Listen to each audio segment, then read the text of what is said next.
Mheshimiwa Mwenyekiti, unafahamu kwamba wanawake wengi maeneo ya vijijini wamekuwa wakitumia kuni katika kupikia, lakini wanawake wa mijini wamekuwa wakitumia mkaa. Haya yote yanasababisha uharibifu sana wa mazingira.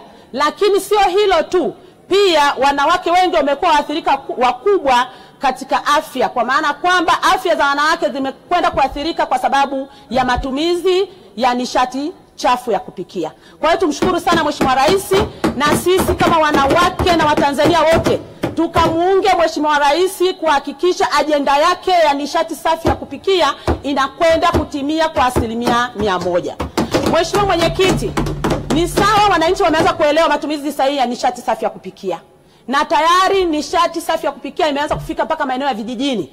Sisi wabunge kama wakilishi wa wananchi tumekwenda kugawa nishati kwa wananchi, hasa katika makundi maalum. Lakini bado kuna changamoto. Tunaomba serikali iende kuongeza kasi katika kuhakikisha nishati safi ya kupikia inapatikana katika mazingira ya vijijini. Wananchi wapo ambao wana mwitikio na wameelewa matumizi ya nishati safi ya kupikia, lakini changamoto ni upatikanaji. Mtu ananunua mtungi wa gesi, kituo cha kubadilishia mtungi wa gesi unatumia gharama kubwa kuliko gharama ya kwenda kubadilisha gesi. Kwa hiyo niombe sana mawakala wetu wasogeze huduma karibu na wananchi, ili wananchi waweze kupata huduma ya kubadilisha gesi kwa wepesi zaidi. Mheshimiwa Mwenyekiti, nishukuru sana serikali kwa kuongeza kasi kuhakikisha kwamba vijiji vyote vimekwenda kupata umeme. Na sasa hivi serikali ina mpango wa kuelekea kwenye vitongoji na tayari kazi imeanza. Mheshimiwa Mwenyekiti, mimi niombe, kuna vijiji vyenye sura ya miji. Vijiji vyenye sura ya miji bado gharama ya kuunganisha umeme imekuwa kubwa. Mfano mkoa wangu wa Manyara tuna kijiji cha Magugu, kuna vijiji vya Matui, bado gharama iko juu sana. Badala ya 27,000 leo wananchi wanaunganishiwa umeme kwa 320,000. Ukiona hivyo Mheshimiwa Mwenyekiti, ujue kasi ya kuunganisha umeme kwa wananchi imekuwa ndogo. Ni kwa sababu ya wananchi wanashindwa kufikia gharama zile za kuunganisha umeme. Kwa hiyo kwa kuwa dhamira ya Rais ni kuhakikisha kila Mtanzania anakwenda kupata umeme, niombe sasa serikali iweke mkakati kuhakikisha vile vijiji vyenye sura ya miji umeme upungue gharama, ili wananchi wote waweze kuunganishiwa umeme. Mheshimiwa Mwenyekiti, kuna wananchi ambao wana utayari wa kujiunga na umeme wa 3 phase, lakini wanashindwa kulingana na gharama.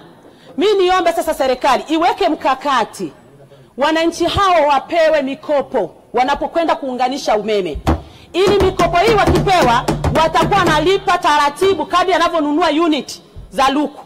Kwa hiyo kama amenunua unit ya shilingi 100,000, yule mwananchi apewe nusu, ili nusu ilipie deni la TANESCO.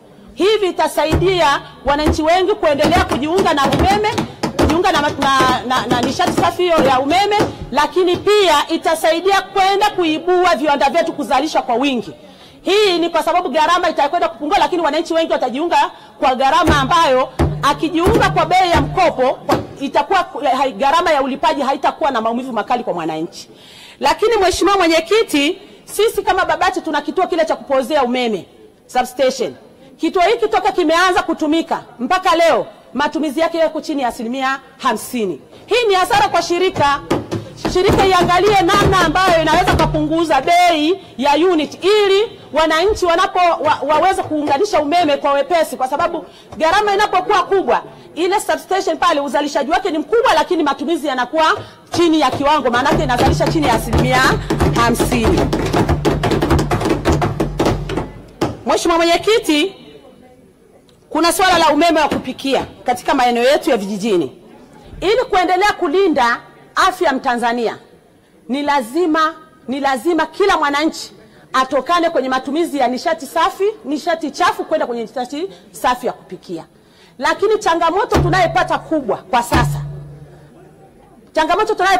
sasa, tunaomba serikali, kwa kuwa imeshaleta ruzuku kwenye mitungi ya gesi, iongeze ruzuku, kwa sababu bado wananchi wengi wana uhitaji mkubwa. Gharama ya upatikanaji ni kubwa.